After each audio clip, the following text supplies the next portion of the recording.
The one thing I'm finding out about my build-out is that there's a lot of hurry up and then wait.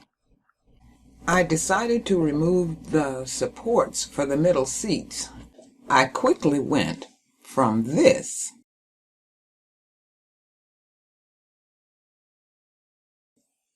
to this, and then realized I had to cover some holes that went through the body of the van.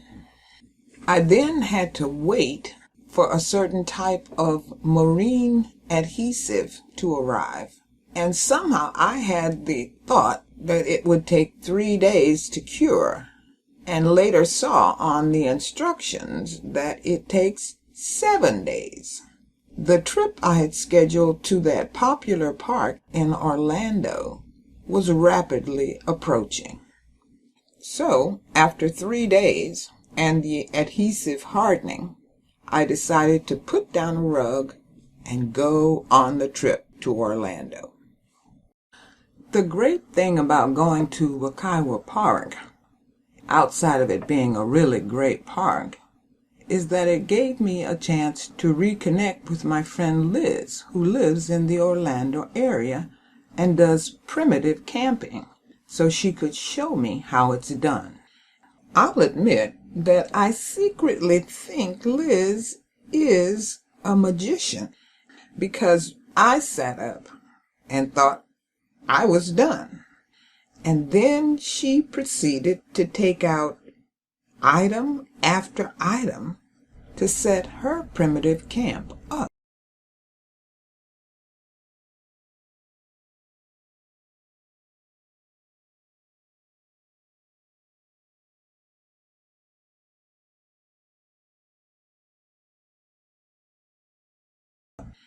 Even Sunny Girl found a cool spot to watch the show. And then came our first meal, and me and Sunny Girl were thoroughly impressed. After our meal, we did our usual movie setup and used the time to watch lots of movies and talk well into the night, until finally we realized it was time to go to bed so we could get ready for new adventures the next day.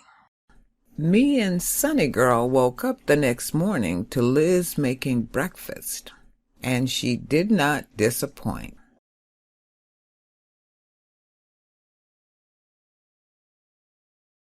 Because it is such a popular park, we decided an early start before the crowds arrived was a good idea. And roaming around, you get a clear understanding of why this is such a popular park.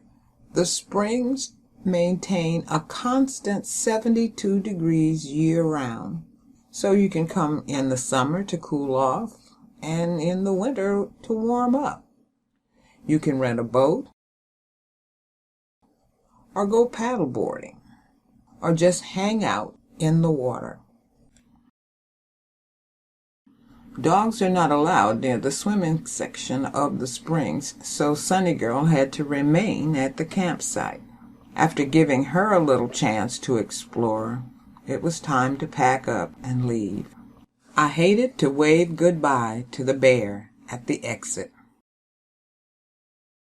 Fresh off the high of such a wonderful trip, I was ready to find I-4 that would take me back over to I-95 and head home.